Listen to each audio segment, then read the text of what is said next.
O governo Lula acelerou o Brasil. Tirou milhões da miséria e dinamizou a economia. Este foi o primeiro grande salto brasileiro. O governo Dilma seguiu avançando, ampliou o Bolsa Família. Está superando a miséria, valorizando a mulher e o consumidor, investindo em saúde, educação e infraestrutura e moralizando o setor público. Assim, prepara o segundo grande salto brasileiro, o salto mais definitivo da nossa história. Prepara o segundo grande salto brasileiro, o salto mais definitivo da nossa história.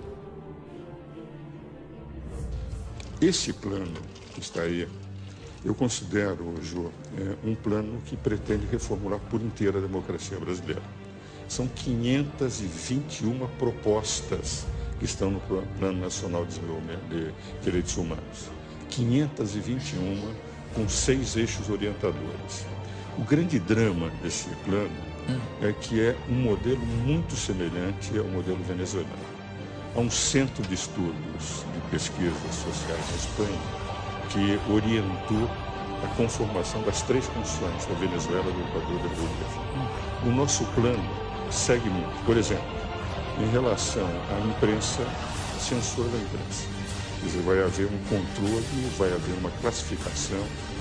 Aquelas instituições que não seguirem o que eles chamam do plano de direitos humanos, essas instituições não receberão, por exemplo, financiamento oficial. Na educação. Esse é um pouco que o Bush fez em relação à pesquisa com células tronco, né? Quer dizer, podia fazer, mas não receberia nenhum auxílio oficial. Mas no caso concreto da imprensa, a imprensa são os pulmões de uma democracia. Quando você controla a imprensa, eles é que vão determinar. Educação. Todos os professores terão que ser educados dentro do que eles chamam deste plano de direitos humanos.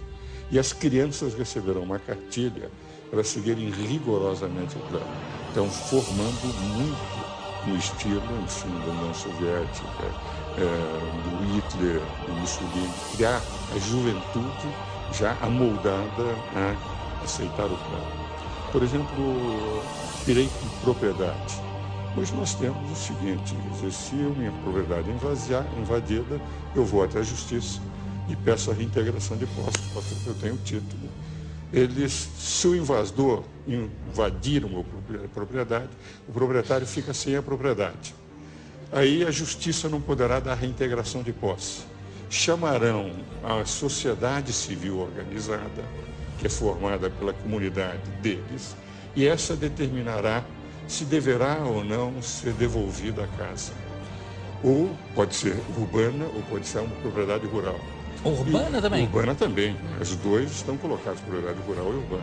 A subutilizada, se a comunidade entender que está havendo subutilização daquela propriedade, etc., só depois desta manifestação é que possivelmente o programa não diz de que forma se fará. Apenas diz que não se poderá dar a integração de posse imediata antes de haver uma mediação dessa comunidade. Pega-se, por exemplo, o problema, que eu considero extremamente grave, das Forças Armadas e da Polícia. As Forças Armadas, hoje, elas representam, em momento de crise, aquela que determinará a maneira de se controlar, de se manter a ordem e a lei. O que ocorre? As forças policiais são forças auxiliares. Quem comanda é as Forças Armadas. Agora, as forças policiais deixam de estar subordinadas às Forças Armadas. Deixam de ser forças auxiliares das Forças Armadas. Cria-se um sistema único de forças policiais, nacional. Então, os governos terão as suas forças policiais controladas pelo Sistema Nacional Único. Então, teremos as Forças Armadas, se o Brasil não está em guerra, o Brasil não tem essa vocação. E teremos um controle total das polícias desvinculadas das Forças Armadas, podendo ser as forças policiais apenas forças reservas em caso de guerra. Então, está havendo uma total mudança do sistema, digamos, do regime constitucional. Por exemplo, nós vivemos em representação.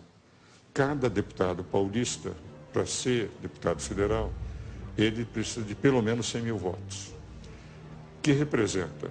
Ele pode ser um mau deputado, mas é o povo que vota.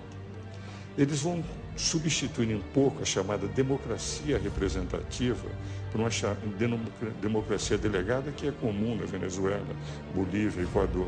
Vale dizer, o povo vai ser chamado sempre para discutir não, votar em plebiscitos e referendos, criando-se quase um sistema semelhante ao sistema da Constituição venezuelana, pela qual haverá o poder executivo, o povo, com os dois poderes, e o poder legislativo, o judiciário e o Ministério Público serão poderes acórdicos.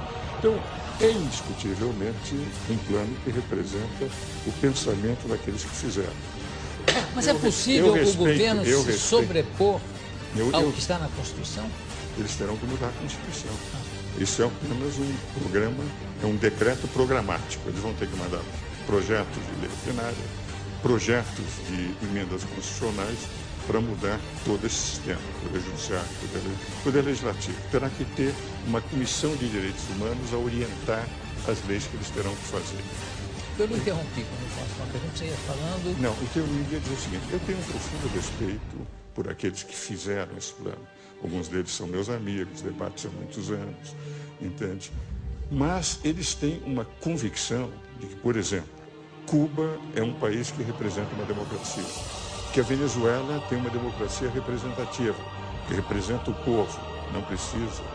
E eles estão pretendendo trazer para o Brasil as convicções ideológicas deles, que eu respeito, não são as minhas. Não, mas como é que Cuba pode ser considerada uma democracia se tem o Fidel, por quem eu tenho, aliás, uma grande admiração pela luta dele, pelo que ele significou para Cuba, tudo isso. Eu confesso que não tenho a mesma admiração. Não, eu digo o seguinte, que um sujeito que desembarca com 12 pessoas numa ilha e toma conta, evidente que se transforma num mito, pelo menos. No tempo que eu estudava na faculdade... Mas será que não surgiu mais ninguém com competência? Olha, no tempo que eu estudava na faculdade, em 57, quando ele começou, a mim me revoltava muito. Nós damos sempre o direito de defesa, o principal direito de uma democracia. Claro. Não há democracia sem direito de defesa. Por isso é que eu sou advogado, nunca quis ser magistrado, nem político, nem nada.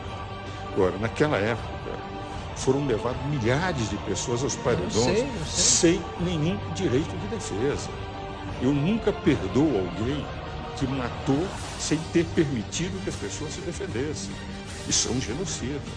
Então, podem admirar o Fidel Castro, mas eu, que sempre vivi defendendo o direito de defesa, que estudava na faculdade, lia todo dia nos jornais, primeira página na época, eram os paredões, ao ponto de nós chamarmos Fidel Paredão Castro, eu não posso admitir. Agora, não, eu não estou falando nem do sistema, nem do modus operandi do sistema, eu estou falando a figura dele.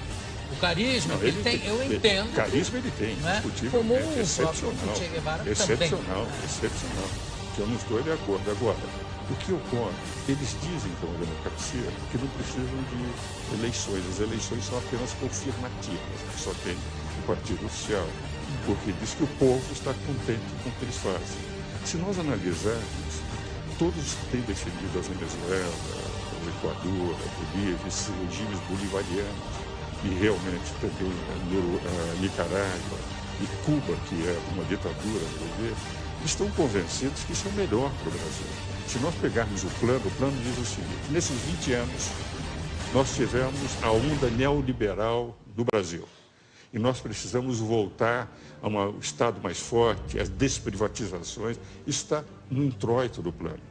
Ora, eu acho que esses 20 anos foram os grandes anos de o Brasil saltar de um país relativamente desconhecido, de grande extensão territorial, para ter hoje uma participação no cenário mundial